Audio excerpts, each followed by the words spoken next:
rebellion has failed. The ringleaders, once full of revolutionary fire, now shuffle forward with their wristbound, all bravado, evaporated.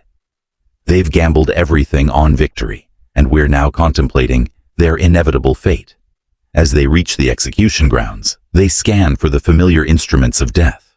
The gallows, perhaps, or the firing squad they've been expecting. Instead, they find something unexpected. A battery of cannons, crews working with practiced precision, methodically loading gunpowder as if preparing for battle. Confusion turns to horror as the first prisoners are led, not before the cannons, but directly to one. Extra coils of rope lie waiting. It's then that the terrible realization dawns. These men won't be shot by guns. They're about to be shot from them. Throughout history, governments have employed extreme forms of execution, both to punish crimes and to deter future ones. Some methods aimed for quick, ostensibly humane deaths. The swift drop of the guillotine, for example. Others deliberately prolonged suffering, like being hanged, drawn, and quartered. But one method combined theatrical spectacle with instant obliteration, in a way no other execution could match. Blowing from a gun is brutally simple in concept. Take your condemned prisoner, secure them to the muzzle of a loaded cannon, and fire. No complex machinery, no specialized training. Just a cannon, some rope, gunpowder, and a statement that would echo far beyond the execution grounds.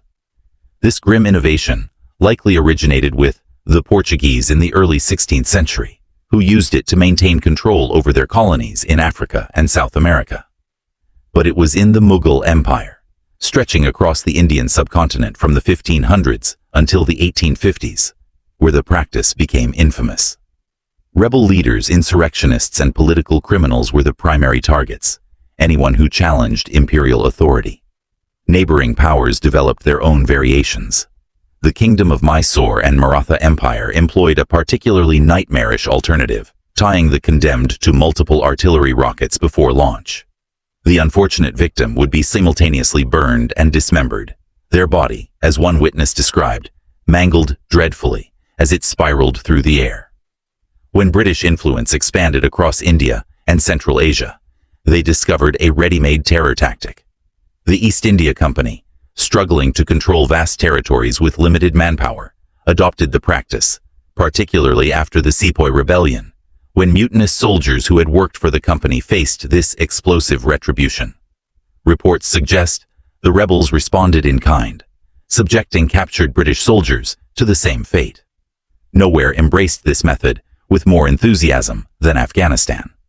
While other nations generally reserved cannon execution for military crimes, mutiny, espionage, sedition, Afghan rulers deployed it with broader application. Rebels faced the cannon certainly, but so did murderers, thieves, extortionists, and anyone who drew the ruler's eye. In a region where centralized control was tenuous at best, the spectacular nature of these executions sent an unmistakable message about the consequences of defiance. While the basic concept remained consistent across centuries and cultures, the exact procedure varied somewhat.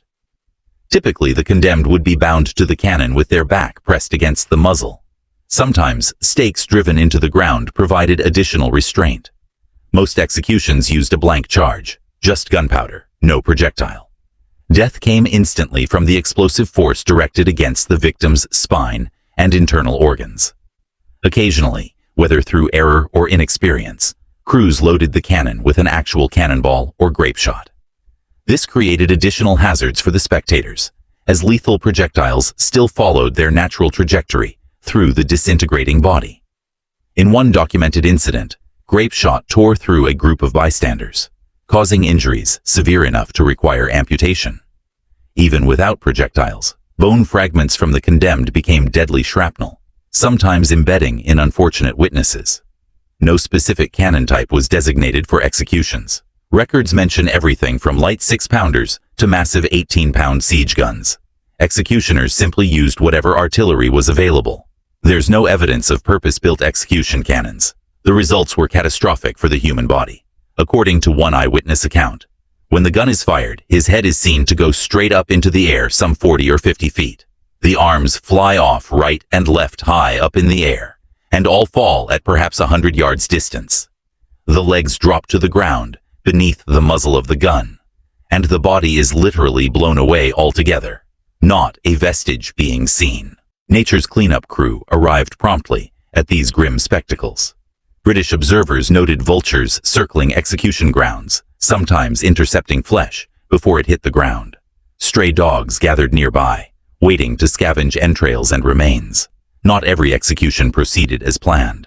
In one documented case, loose bindings allowed the condemned to slip partially free at the moment of firing. Gravely wounded but still alive, the man had to be finished off with a rifle. An inglorious end to what was designed to be an awesome display of power. Beyond the obvious goals of eliminating enemies of state, cannon execution served multiple purposes. The primary aim was deterrence through spectacle. Few punishments could match its psychological impact on witnesses. The message was unmistakable: challenge authority and be erased from existence in the most dramatic fashion imaginable. In regions where this punishment was most common, India and Central Asia, there was also a spiritual dimension. Local religions placed tremendous importance on proper burial rituals. By literally scattering the condemned to the winds, cannon execution denied victims the dignity of intact remains and proper funeral rites, extending punishment beyond death itself. Blowing from a gun gradually fell out of favor in British-controlled territories during the late 1800s, as imperial administrators embraced more civilized methods of capital punishment. However, the practice persisted longer in Persia and Afghanistan, where traditional execution methods continued well into the 20th century. The last documented cases occurred in Kabul in 1930, when 11 rebels were executed by cannon, seemingly closing the book on this particularly explosive chapter in execution history, or so it seemed. In 2017, reports emerged claiming North Korean dictator Kim Jong-un had executed 11 musicians by strapping them to the business ends of anti-aircraft guns. The same year, 5 government officials allegedly met similar fates, while in 2015, Defense Minister Hyong Chol was reportedly executed in the same manner. Technically, these executions differ from historical cannon punishment. The victims weren't tied directly to gun barrels, making these more akin to extraordinarily overpowered firing squads than true blowing from a gun.